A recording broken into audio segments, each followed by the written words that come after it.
Ya, bueno, por lo menos reaccionaron como dice, al fin, funcionó. Ya, que se conecten había uno más, creo. Ya.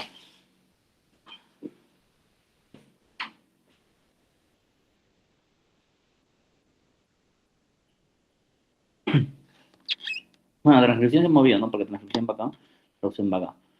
Pero esta parte de esa clase, en realidad era la segunda clase, es ver qué pasa después de la replicación, ¿no? Porque la replicación tú tenías tu doble cadena, ahora tienes dos cadenas, obviamente dobles, y qué pasa de esto a cómo llega una proteína. De ADN se transcribe y se genera un ARN. De ARN se traduce y pasa a una proteína. Entonces, lo que vamos a tratar de ver es cómo se da esta expresión genética. De cómo la secuencia de estos nucleótidos en el ADN pueden determinar diferentes partes a nivel de genotipo. Obviamente, luego será como fenotipo, a nivel de estatura, color de piel, color de ojos, o de algunas enfermedades también, porque la diabetes tipo 1 tiene harta carga genética, o la anemia falciforme también. Ahora, la clave está en que esa secuencia de nucleótidos determina la secuencia de aminoácidos de las proteínas, cuya síntesis determina a su vez la presencia de los rasgos físicos. Por ejemplo, el gen de la hemoglobina va a tener un cambio en su secuencia de nucleótidos que va a sintetizar una hemoglobina diferente en un aminoácido de hemoglobina normal, y esa secuencia diferente va a determinar que esa persona padezca de esa anemia falciforme que les mencionaba hace un momento. Ahora, sabemos que la información genética va de ADN a ARN, de ARN a proteína, pero no sé, creo que no sé el puntero. El dogma dice de ADN a ARN, transcripción de ARN a proteína, con traducción. Ahora, Crick menciona que este dogma central de la biología molecular, que es el flujo de la información de genética, va de ácido nucleico a ácido nucleico y de ácido nucleico a proteína, pero nunca de proteína a proteína o de proteína a ácido nucleico. O sea, hay un orden y eso es algo que no se debe de alterar, o por lo menos hasta el momento lo imaginamos y creemos que es así. Entonces, nosotros acá vamos a hablar netamente de la parte de la expresión genética, ¿no? Entonces, ¿de qué manera el ADN puede guardar esta información heredable? Básicamente nosotros podríamos decir que es información contenida en el ADN que se encuentra en la secuencia específica de nucleótidos. ¿Cómo se puede relacionar ese ADN con las proteínas? Básicamente porque esta secuencia de nucleótidos de ADN heredado por un organismo conduce a la secuencia específica de aminoácidos en la síntesis de proteína. Ahora, le voy a hacer una pregunta al salón a ver si es que todos ya volvieron a ingresar. Para que se dé la síntesis de proteínas a partir de un gen, ¿es necesario que primero haya replicación? Sí, no, ¿por qué?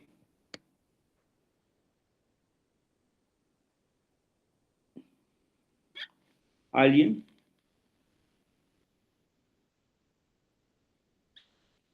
O sea, primero hay que entender de que la replicación es la duplicación del material genético que ocurre solo antes de que la célula se divida. Se produce la replicación o duplicación del material genético para que cuando la célula se pueda dividir en dos, cada una de estas células hijas pueda tener igual cantidad de material genético como se tenía originalmente en la madre. La expresión genética se produce cuando la célula necesita un determinado momento que se sintetice una determinada proteína. Entonces, ahora nosotros podríamos hacer otra pregunta que va a ir junto a las paradojas que hemos visto a lo largo de todo el curso. Las proteínas de la leche solo durante el tiempo que estén dando de lactar a su bebé. Y las células epiteliales, musculares y otras células del organismo nunca producirán leche, a pesar de que todas las células del organismo almacenan la misma información. Cada tipo de célula solo expresará los genes de las proteínas que requieren para su función. La expresión genética tiene dos etapas, la transcripción y la traducción. La transcripción es la síntesis de ARN a partir de una secuencia de nucleótidos de ADN, eso creo que es bastante obvio. Pero ahora, recordemos que no todo el ADN es transcrito de ARN. Por ejemplo, si nosotros vemos esta figura, hay gen 1, hay gen 2, hay gen 3. No estamos exactamente transcribiendo todo el bloque, sino de acuerdo a lo que vamos a necesitar. Entonces, ¿qué pasa si nosotros queremos solo donde hay gen 3? Va a ser el espacio que se va a transcribir a ARN mensajero. Ahora, a partir de la información que se estaba en el ADN y luego fue transcrita a ARN mensajero, esa secuencia de nucleótidos de ARN mensajero luego es traducida en una secuencia de otro tipo de moléculas, en una secuencia de aminoácidos que van a determinar una proteína con una estructura y función determinada. Es como decir que se ha traducido el idioma de los ácidos nucleicos al idioma de las proteínas. Ahora, la transcripción se realiza en un solo idioma. ¿Qué quiere decir? Que va a ir del idioma de los ácidos nucleicos a los ácidos nucleicos. La traducción cambia de ácidos nucleicos a proteínas, o sea, aminoácidos. Esa es la principal diferencia. Entonces, no te olvides, traducción es como estás cambiando de idioma. Transcripción estás copiando lo mismo, o sea, estás en el mismo idioma. Ahora, yo recuerdo, y es un ejemplo que muchas veces lo elaboro, en la pre no lo hicimos porque no ahondamos tanto en este espacio, ahí corríamos mucho. Pero yo quiero que ustedes imaginen que el ADN es como un libro de cocina con muchas recetas. Ahora, nosotros no todo el día vamos a cocinar todas las recetas. Por ejemplo, ahorita que ya es sobre tarde, pues un postrecito o algo ligero, ¿no? Entonces, supongamos que vamos a agarrar una receta de un pastel y lo transcribimos. Entonces, vamos a copiar las palabras de esta receta a un papel. Nosotros hemos copiado las palabras del libro a las palabras del papel. Es una transcripción. Luego nosotros vamos a llevar del papel a la cocina. Ya no estamos llevando del libro de la receta, sino del papel que hemos transcrito a la cocina. Vamos a seguir todas las instrucciones de la receta, vamos a tomar los ingredientes que están indicados en ella, y los aminoácidos, o sea, la proteína que se va a formar, que van a ser los ingredientes que son colocados en el orden que indica la receta que hemos transcrito en el papel, va a ser prácticamente la nueva respuesta.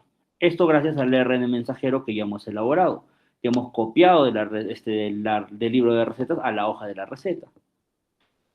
Y esa secuencia de aminoácidos colocadas en un determinado orden corresponde a una proteína con una estructura, en una función determinada, así como el orden de las instrucciones y seguidas de la receta que nos permite preparar un nuevo pastel con un sabor y aroma especial que en teoría debe ser similar al que antes hemos transcrito.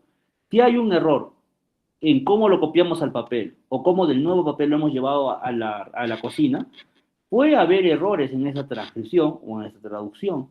Estos errores tienen puntos de reparación, pero no quiere decir que el ADN esté mal o que esté defectuoso, sino que ha habido un error o en la transcripción o ha habido un error en la traducción. Y es ahí donde se amplifica el espacio de donde podrían haber errores. Todo esto empieza con el doctor Garrod, que básicamente él se cuestionaba de cuál es la relación entre los genes y la proteína, dónde, o sea, cuál es, dónde está, o sea, no quería quedarse en lo abstracto, porque todo en aquel entonces, estamos hablando de inicios del siglo pasado, recién estaba como que muy, muy abstracto. Entonces Carros propuso que las enfermedades hereditarias se debían a la incapacidad de una persona para producir una determinada enzima.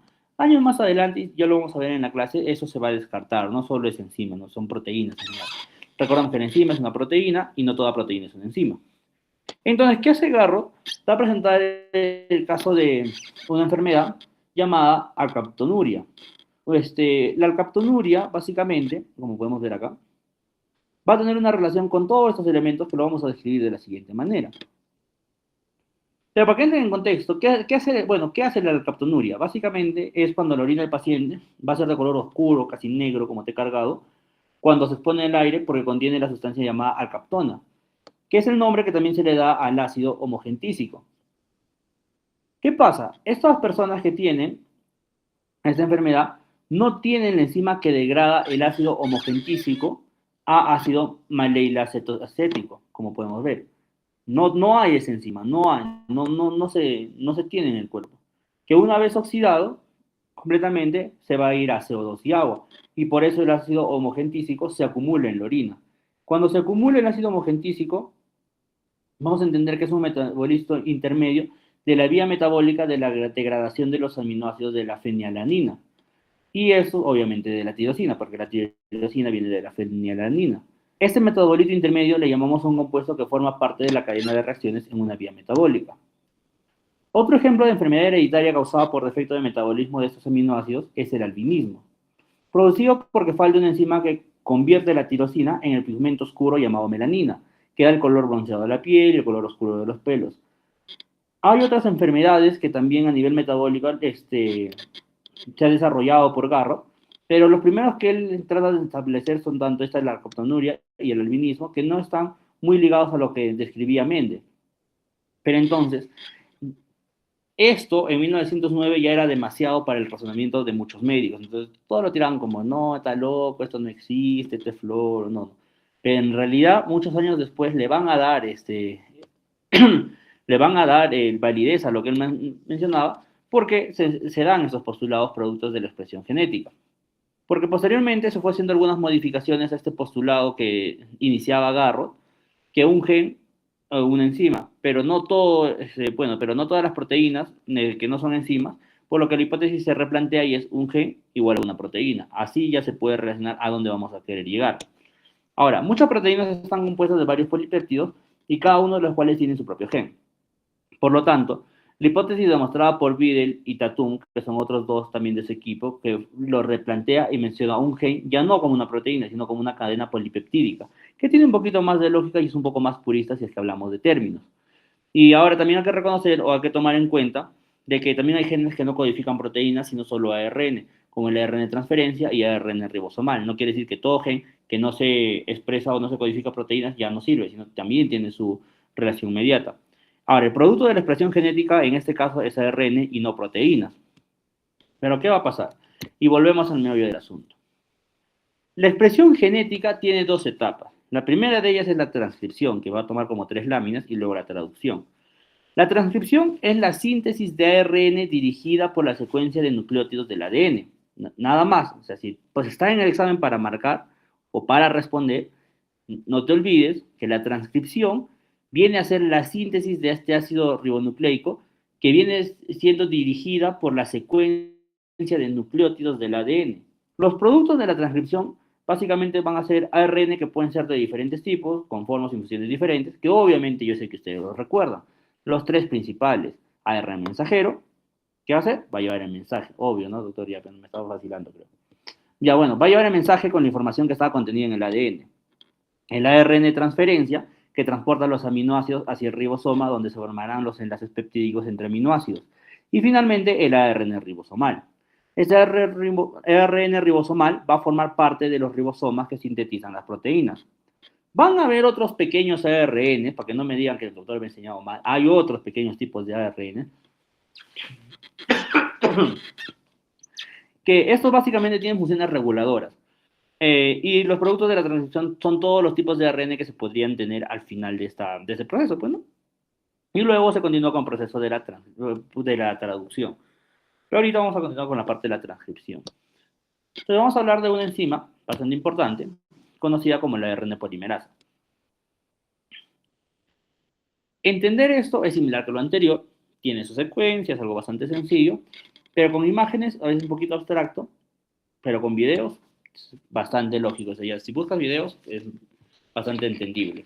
Hay uno que dibuja una pantalla en negro en YouTube, que también lo puedes tener referencias. Búsquenlo a él y creo que lo van a entender más que en estos 30 minutos de clase que quedan. No, mentira, sí van a entender lo que voy a mencionar. Ahora, las enzimas de ARN polimerasa básicamente van a ser los responsables de la transcripción. La ARN polimerasa en sí se va a encargar de separar las cadenas de ADN y une los nucleótidos de ARN. Separa las cadenas de ADN y va a unir los nucleótidos de ARN. La cadena de ARN sintetizada es complementaria a la cadena de ADN que está siendo utilizada como cadena molde o como hebra molde. De manera que nosotros vamos a empezar a ver que se llega a formar momentáneamente un híbrido de ADN-ARN, donde un uracilo de ARN forma puentes de hidrógeno con una adenina de la hebra molde de ADN. Una adenina del ARN con una timina de la hebra molde del ADN. Ah, doctor, ¿eso quiere decir que puede haber un uracilo en el ADN? No, no estoy diciendo eso, sino que van a formar este tándem para poder empezar a generar esta relación. Una citosina con una guanina y así sucesivamente, como les venía diciendo. La otra cadena de ADN, que no es utilizada como molde y coincide en la secuencia de bases nitrogenadas del ARN sintetizado, se conoce como hebra codante o como cadena codante. No es retrasada, por favor. Ahora, una vez más, nos vamos a ir a nuestro dogma de 5' a 3'. Porque a medida que el ARN polimerasa se mueve a lo largo del ADN, desenrolla la doble hélice, con una velocidad de 10 a 20 bases por cada una de estas veces que se está dando.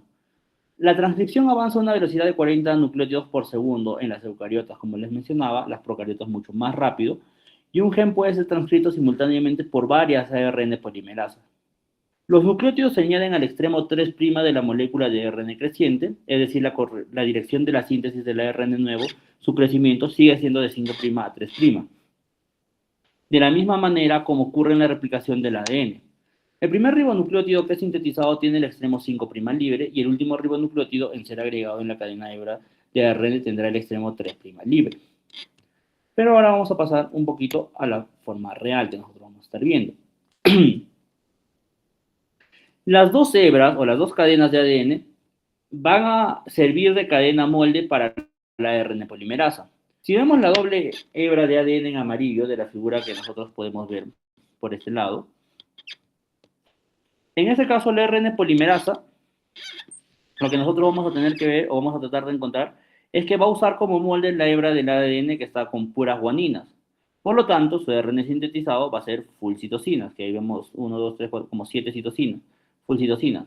La dirección en que se va a mover la ARN polimerasa será hacia la derecha, como podemos ver en la flecha que estamos viendo por aquí. Ahora, si nosotros vamos a ver la misma doble hebra de ADN, pero por el otro lado, en la figura de la derecha, o sea, en el gráfico que va con la flecha en sentido contrario, la que va por este lado, que va a ir hacia la izquierda, nosotros vamos a entender que esta ARN polimerasa está usando como un molde la hebra de ADN con puras citocinas. Entonces, ¿qué quiere decir? Que el ARN sintetizado va a ser su complemento a esta hebra molde, o sea, puras guaninas. La dirección en que se moverá la ARN polimerasa será hacia la izquierda, como estamos viendo en la flecha que está acá arriba, porque así la ARN va a crecer de 5' a 3'. Entonces, siempre transcripción 5', 3', 5', 3', 5', 3'. Eso no se les vaya a olvidar. Ahora, ¿pero qué pasa cuando lo vemos en dos bloques? O bueno, en dos lados. Si nosotros hemos entendido el ejemplo anterior, acá nosotros vamos a ver que las dos hebras de ADN pueden codificar genes, como vamos a ver en esta figura. Ahora, dependiendo de cuál de las hebras de ADN utilicen como molde, la ADN polimerasa se moverá hacia la derecha o hacia la izquierda, pero siempre se va a estar moviendo en sentido de 5' a 3'. Ahora, ¿cómo identifica la ARN polimerasa en qué lugar del ADN hay un gen que debe transcribir? Es una bonita pregunta que podemos hacer en el examen. Y eso se responde con la fácil palabra de promotor. El promotor es la región de la doble hélice que le indica a la ARN polimerasa dónde hay un gen que debe transcribir. Es como quien dice la ubicación, dónde se va a dar, dónde va a empezar. La ARN polimerasa se une al promotor y en el caso, por ejemplo, eso es en eucariotas, porque en procariotas la ARN polimerasa tiene un factor sigma que es el que reconoce al promotor. Pero en palabras sencillas, promotor para los dos. El promotor se localiza en la región 5' antes de la secuencia del ADN que se transcribe. Es decir, la secuencia de promotor no se transcribe, o sea, solo es el que nos indica, pero esta no se va a transcribir. Dentro de la secuencia de promotor hay una región muy rica de adeninas y timinas. En el Albert lo vas a encontrar como Tata Box, pero es una traducción incompleta, porque en realidad es la caja Tata, porque si es Tata Box, caja, pues no caja Tata. Pero llámale como tú quieras, pero recuerda que es rica en adeninas y timinas. Esto es muy importante para la unión de ARN polimerasa, por lo que esta secuencia rica de adeninas y timinas se encuentra en todos los promotores. Ahora, ¿qué va a pasar o cómo se va a dar este espacio? De manera breve, tenemos tres grandes pasos: iniciación, elongación y terminación. En la iniciación, la ARN polimerasa se une al promotor antes de la unidad de transcripción, es decir, antes de la región del ADN que va a ser transcrita a ARN, y se inicia la síntesis de la nueva cadena de ADN y la ARN polimerasa se mueve a lo largo del ADN, desenrollando la doble hélice. Y a medida que avanza la ARN polimerasa, el ADN es rebobinado y se vuelve a enrollar. La síntesis termina una vez que el transcrito del ARN está completo y la ARN polimerasa se libera. Esa es la forma sencilla de ver la parte de la iniciación. Pero va a haber ciertas diferencias cuando hablábamos de la parte de procariotas. ¿Por qué? Porque en la transcripción de las procariotas participa un solo tipo de ARN polimerasa.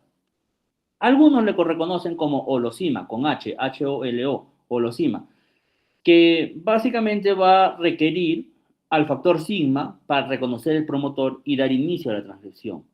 Una vez que se une la ARN polimerasa al promotor con la ayuda del factor sigma, la enzima abre la cadena de ADN e inicia la síntesis de ARN. Una vez que ya se inició la síntesis y debe continuar la elongación o el alargamiento de la cadena de ARN, el factor sigma ya no es necesario y se desprende de la enzima. La cadena seguirá creciendo hasta que aparece una señal de terminación, o lo que de manera errónea en algunos libros lo van a encontrar como dice acá, el famoso terminador. Porque en un promotor piensan que hay un terminador, no, pero en realidad es una señal de terminación, así se debe conocer. Que básicamente consiste en una secuencia del nuevo ARN que forma enlaces intracatenarios formando una estructura en forma de horquilla. Esta horquilla, ¿qué va a hacer esta horquilla? Va a desestabilizar la unión con la polimerasa y el ARN se liberará y puede ser traducido sin ninguna modificación posterior. Iniciación, factor sigma y una señal de terminación. A mí no me gusta decir terminador porque está mal conjugado desde el inglés si lo queremos ver de esa forma. Pero terminador, mal conjugado, entonces una horquilla. Horquilla con H también por si acaso, porque he visto algunos trabajos que ya lo hablaremos luego. ¿Y qué sucede? Nosotros acá, lado opuesto de la vereda, lado contrario de la calle, las eucariotas. Las eucariotas hay 3 tipos de ARN polimerasa. Cada una de ellas se van a especializar en sintetizar determinados tipos de ARN. Por ejemplo, el ARN polimerasa tipo 2 es el único que te debes de acordar, porque el 1 y el 3 tienen ciertas particularidades en algunos ribosomales, pero el ARN polimerasa 2 sí o sí tiene que saber su concepto, porque va a ser la que sintetiza todos los ARN mensajeros y varios ARN pequeños regulatorios. No es necesario que ustedes memoricen toda esa tabla, pero sí que puedan recordar cuál es la función del ARN polimerasa 2. Entonces, Nils, ¿qué pasa? ¿O a dónde quieres llegar? A ver. Cuando hablamos de las eucariotas, vamos a entender que se van a requerir varios factores para reconocer la región de promotor. Principalmente esto se les conoce como los factores generales de transcripción, para que la RNA polimerasa se pueda unir al promotor. Estas proteínas se denominan factores generales de transcripción porque son las mismas proteínas que se requieren para iniciar la transcripción de una diversidad de genes en una amplia variedad de organismos diferentes. Ahora, ya hemos hablado que en los procariotas se requiere un solo factor para que esta RNA polimerasa se una, que es el factor sigma. Ahora, después de que estos factores generales de la transcripción se unan al promotor, la RNA polimerasa se une e inicia la transcripción. Ahora, la RNA polimerasa 2, que habíamos hablado hace un momento, y sus factores generales de transcripción son suficientes para promover un bajo nivel de transcripción basal de la mayoría de los promotores en condiciones de laboratorio, a nivel in vitro. Pero una variedad de factores de transcripción específicos se puede unir a numerosos sitios en las regiones reguladoras del DNA. Estos factores de transcripción específicos pueden determinar si un complejo de preinicios se ensambla en un promotor particular y la velocidad a la que la polimerasa inicia nuevas rondas de transcripción a partir de ese promotor. Si nosotros podemos ver esta figura acá, bastante lúdica, la verdad, si ustedes ven esa parte del Albert es bastante interesante. Si nosotros vemos este espacio, vamos a ver que hay regiones que se van a regular del ADN alejadas del promotor, a lo que también se pueden unir proteínas reguladoras o factores de transcripción específicos que pueden potenciar o ser los factores activadores transcripcionales o retardar el inicio de la transcripción, o también conocidos como represores transcripcionales. Al unirse el complejo de iniciación de la transcripción formado por los factores de transcripción generales y la RNA polimerasa. Eso ya es un poquito más denso, pero para que sepan que hay más razonamiento detrás de lo que estamos hablando. Lo que estamos hablando es solo el inicio de una gran parte de biología molecular que es interesante entenderlo más que memorizarlo. ¿Pero qué sucede? Pues bueno, en las eucariotas, ¿qué pasa principalmente? Un ratito que me voy a empezar a atorar, si no.